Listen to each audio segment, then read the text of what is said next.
Good morning, everybody, and welcome to Ask the Coach Show, episode 106, where we answer your table tennis questions.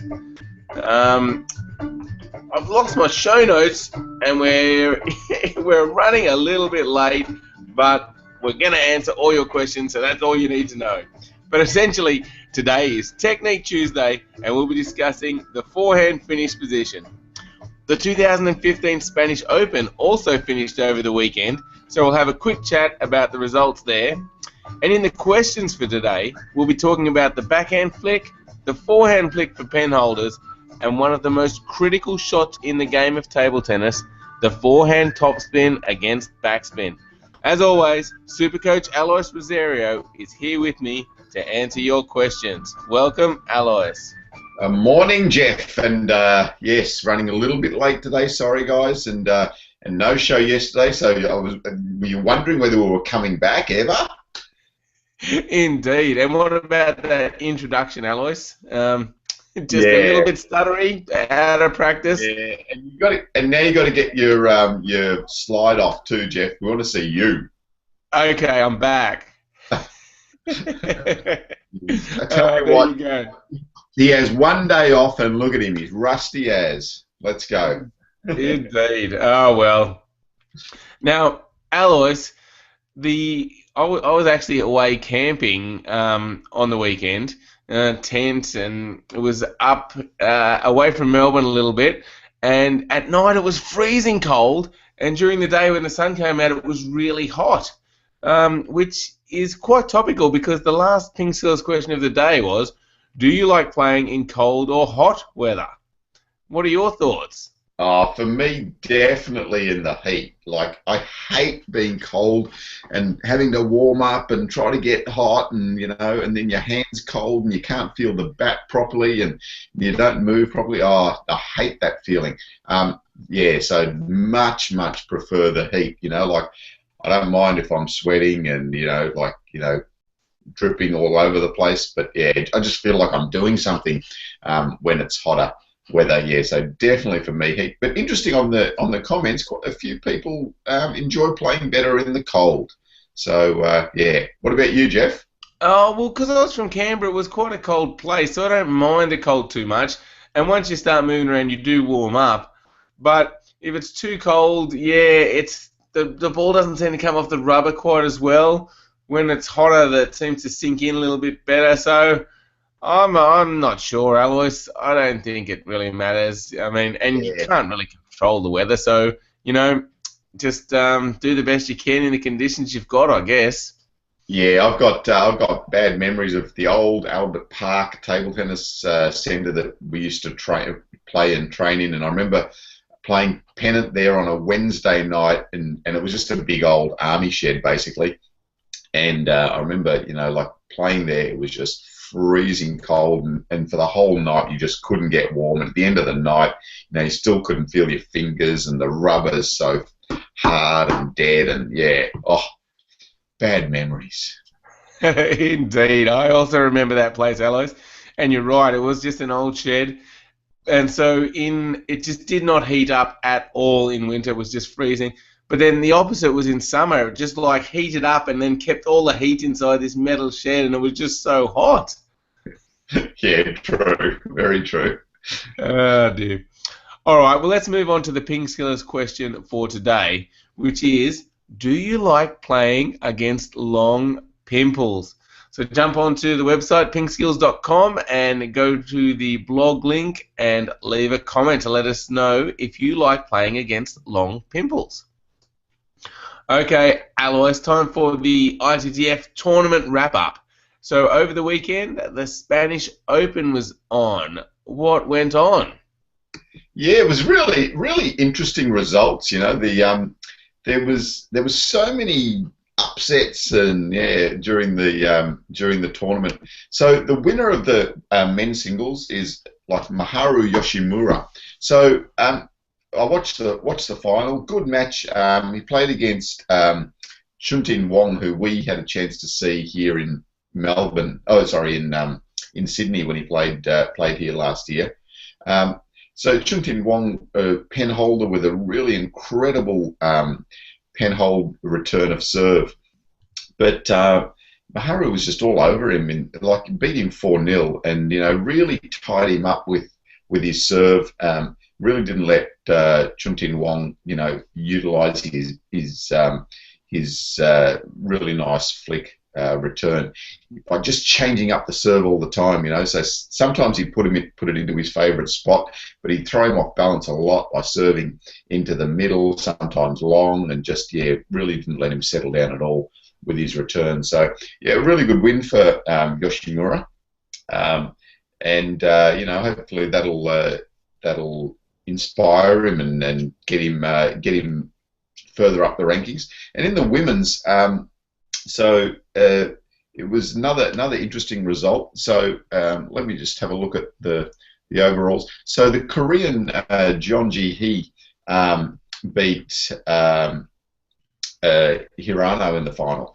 Now, again, watching the final, it was really interesting to watch just their tactical play. So Hirano was just getting moved from her backhand corner to the middle all the time by Jeon Ji-hee, and that just broke her down in the end. So just being able to cover the backhand here and the backhand out wide, so really got Jeon Ji-hee over the line in the end.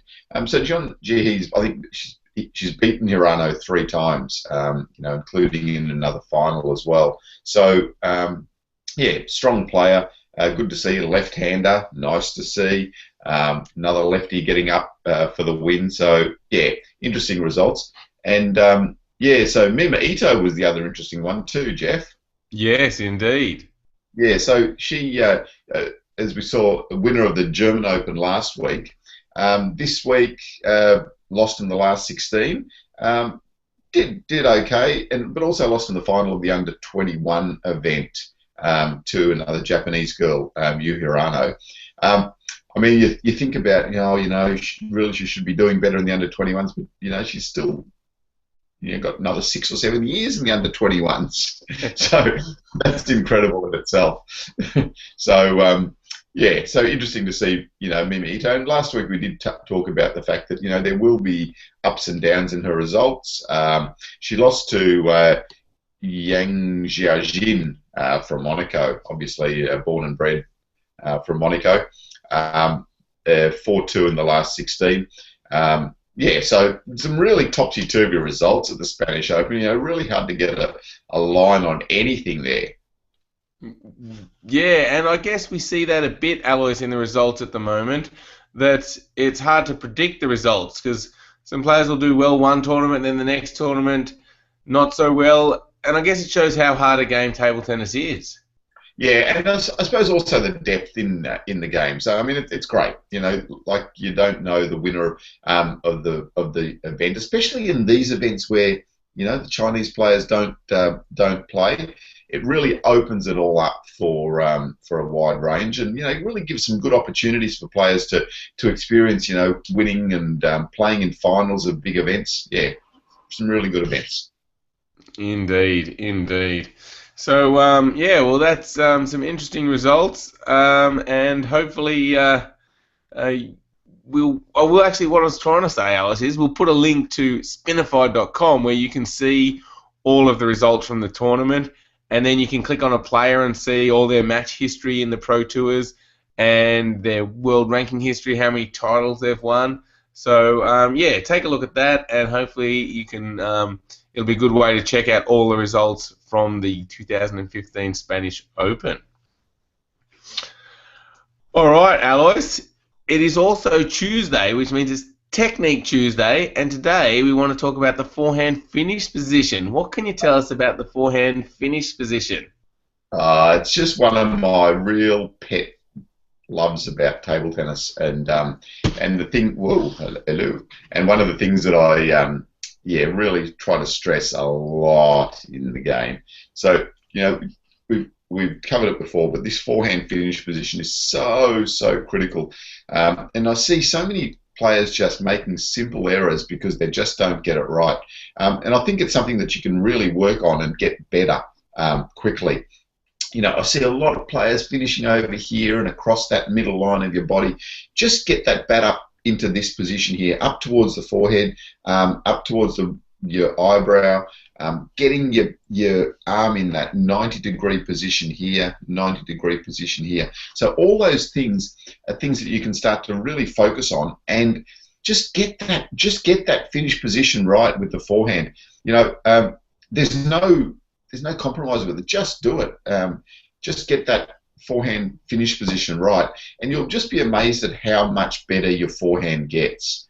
So just practice it, get it right, and you'll see much better results with your forehand topspin. Interesting, Alois. So getting that right forehand finish position, is it mainly the consistency that improves? Yeah, consistency. You also can generate more spin. Yeah, but it is mainly the consistency, because you're getting correct stroke. You're getting good dip on the ball. Yeah, it all just happens for you. Just do it. Just try it. All right, there you go. You heard it from Alois. Just do it. Get it done. Don't worry about anything else. Make sure you're finishing in the right position for your forehand, and good things will happen. All right, Alois. Well, let's move on to the questions. And first, we've got a question from Brock, he's got a couple of questions. He wants to know if we actually know who Brock Lesnar is. And because Brock keeps changing his name. One day he's Brock, then he's Victor, then he's Brock again. So he wants to know if we know who Brock Lesnar is, Alois. And also, he says, I played an experienced player, and the problem is that he does these really spinny spins. No matter how fast an action I do on the contact point, it just goes into the net. Can you help me? Okay. So Brock Lesnar, wrestler? Yep. Wrestler, indeed. You reckon he looks like me or you? I'm not sure which one of us, Alois. Must be me, Jeffrey. Yes. Hang on. Must be me. Yeah, so Brock, if someone's putting a lot of spin on the ball, so if it's a lot of backspin, then you can still topspin the ball, but your stroke needs to be much more vertical, so lifting it up, and also just make sure there's a lot of racket head speed to really lift that ball up and over the net. If you just do this, the spin's still going to take effect, so really brush it up fast.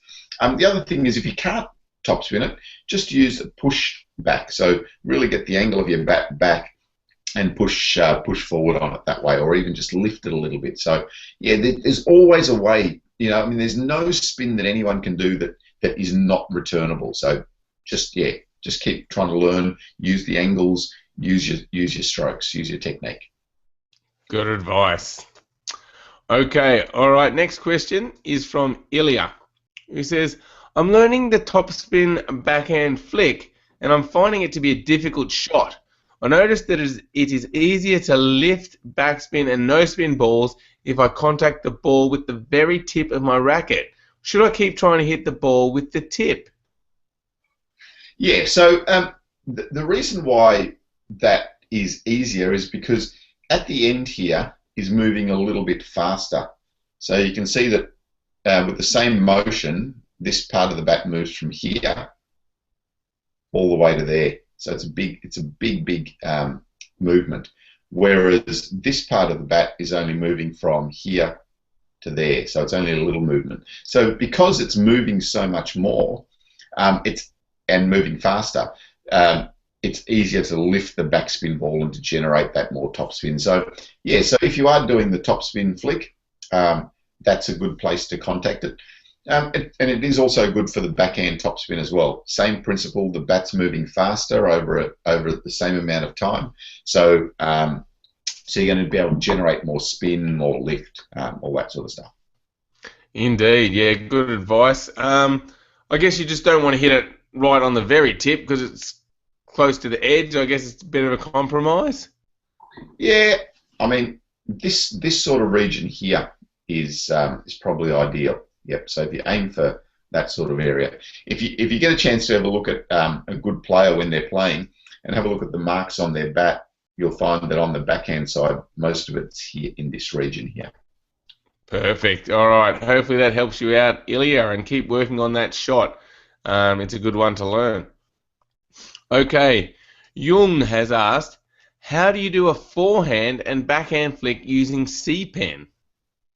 Yeah. So with the Chinese pen hold, you can use your wrist quite well. So the forehand flick is very similar to a shake hand forehand flick. So if you remember a couple of weeks ago, or last week maybe, yeah, we talked about the flick and just coming forward and over the ball. So with the forehand, it's really similar. So here and just using your wrist this way and forward. With the backhand, I think using the reverse is a good way of doing it. So this gives you a much better angle on the racket to be able to make the backhand flick with the C pen. You know, if you get a chance, watch the ITTV, the final of the Spanish Open. And have a look at Chuntin Wong. He is just a master of making the backhand flick with the pen hole grip. Just gets such a beautiful contact on the ball. Just goes around and just does this on every single opportunity he gets. So yeah, so get some good images of the C pen backhand flick by just watching Chuntin Wong if you get a chance. Great, great advice there, Alois. I'll put a link to ITTV in the show notes, so you can check that out, Jung. All right. Now we've got a couple. Hang on, Jeff. Brock has got on and said that this Brock Lesnar guy is twice as big as the two of you together. Has he not seen my last? Yeah. Look. It sounds unlikely. No. Couldn't be bigger than us. Surely not. No way. Yes. All right. Well, Khalid has asked a question.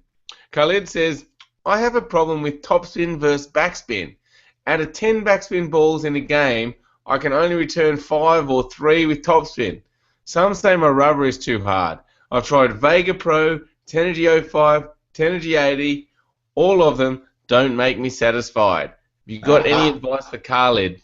Yes, there's a reason. There's a reason, Khalid. It's not the rubber. Okay, so if you've tried all those rubbers, your topspin isn't right, don't bother changing your rubber again. Just stick with whatever rubber you've got. It'll be something to do with your technique. So without seeing it, it's difficult to tell. But have a look at our forehand topspin video of the topspin against backspin.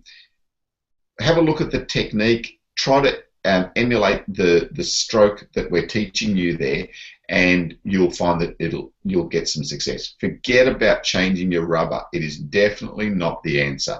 Hard sponge, soft sponge, Nah. Think about technique.